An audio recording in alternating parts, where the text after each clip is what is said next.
Hi, it's Micky Dolenz, and you're watching Noise11.com.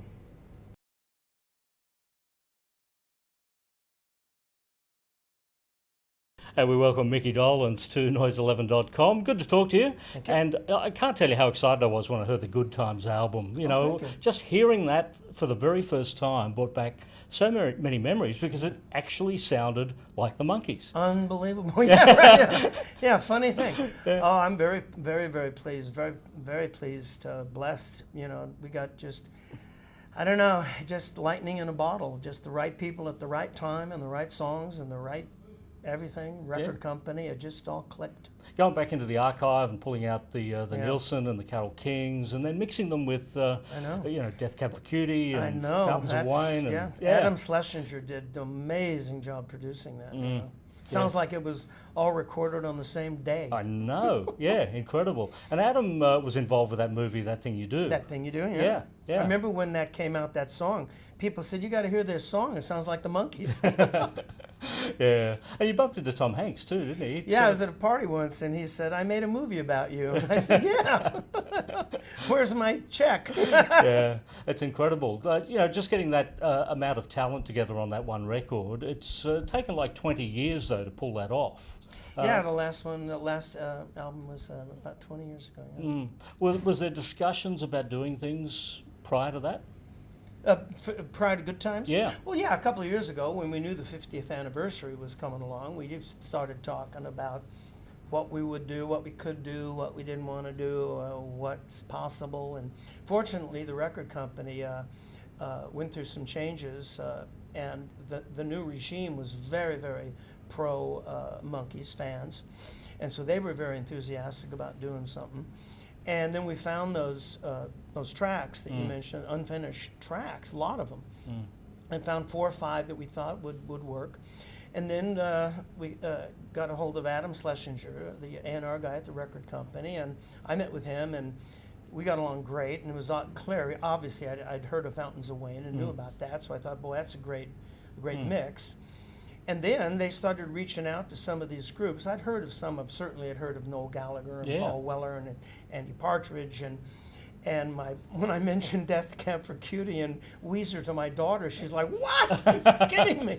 And so we got lucky. They turned out that they were fans and wanted to write for us specifically for the project, and they did. And and Adam did, like I say, he just did an incredible job of weaving it all together. Well, Death Cab For Cutie took their name from the Magical Mystery Tour movie, so a bit of a throwback there. There was another throwback. I mean, getting all these people together is interesting, but back in the day, you were also getting people back together. At one point, Neil Young played on one of your records, didn't he? Bunch of you and I. A bunch of records, and as we go along from the movie Head.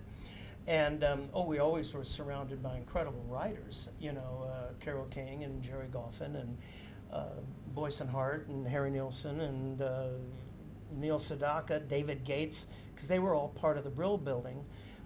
Screen Gems Publishing Music and Screen Gems TV was the ones producing the show. That's no coincidence. So always surrounded by very, very talented people. Yeah. You were no scratch as a songwriter yourself, Randy Scouse-Gitt. We talked I about that a wrote couple of weeks ago. Yeah. I wrote a couple things. I'm not prolific. Mike. That was a pretty good one. Yeah, it was good. Yeah, it was a good song. Yeah. That, to me, it had all the elements of what a Monkees song should be. Did you write that with that in mind? How did the actual song come about? I was in England on our first tour. Excuse me, and we'd met the Beatles. And they'd thrown us a party, and I'm told I had a great time. And I went back to my hotel, and I just started writing more like stream of consciousness, noodling, just sitting there. No intention, really. I've never been the kind of writer that 10 o'clock in the morning I can sit down at a keyboard or at a guitar and start writing. I've never been like that. It's just something comes into my head, and I write it until I finish it or I let it go. And it was just stream of consciousness about the Beatles and about my first wife, the girl I met that was going to be my first wife, and England, and just the times, The Good Times. Yeah. And Harry Nilsson wrote that song. He was a good mate of yours, wasn't he? Very good. We became very, very good friends. That's one of the things when I heard that, we started listening to this unfinished material. I heard that track with him on piano and vocal, Nesmith on guitar, and a couple of other musicians. I was like, I can do a duet with my old friend Harry Nilsson. Yeah, we became very, very close, yeah. Yeah, it's quite an association. Cuddly Toy was one of his songs. The first song he sold to anybody. And you were also involved with The Point at one point, weren't you? Yeah. He asked me and Davy to go over to England to do a version over Christmas pantomime season one year. So, the other association was Carole King. Again, that comes back to the Brill Building, I guess. Yeah.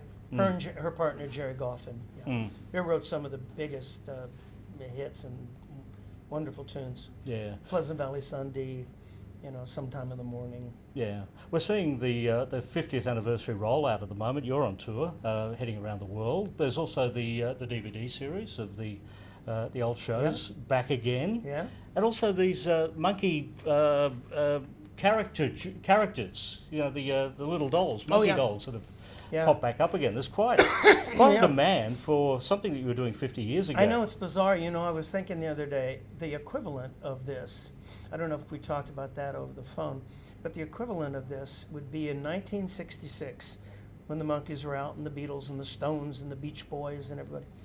Would have been an act having a top 20 record and huge national tour from the year 1916.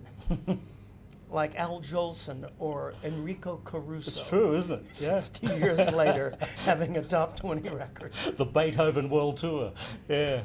No, but it is a bit like that. I mean, can you remember acts that would have been in their 60s or 70s in the 60s when you were starting out? No, it would have been Al Jolson. I don't believe he was still around. Enrico Caruso certainly wasn't. No, I can't. Yeah. Nobody that certainly comes to mind. No. Well, quite an achievement. It's been a pleasure to talk to you, Micky. Thanks for coming down to Australia again. Thank you. This will be the last time we hear. Well, you never know. I've learned never to say never. Yeah. I've learned never to say never. Every time we say never, something comes up. So, I'm not putting my money on it. But there's no plans now for the future. Oh, another Monkees tour, a Good Times 2. We'll hold you to all of this. Micky Dolenz joining us here at Noise 11. Thank you.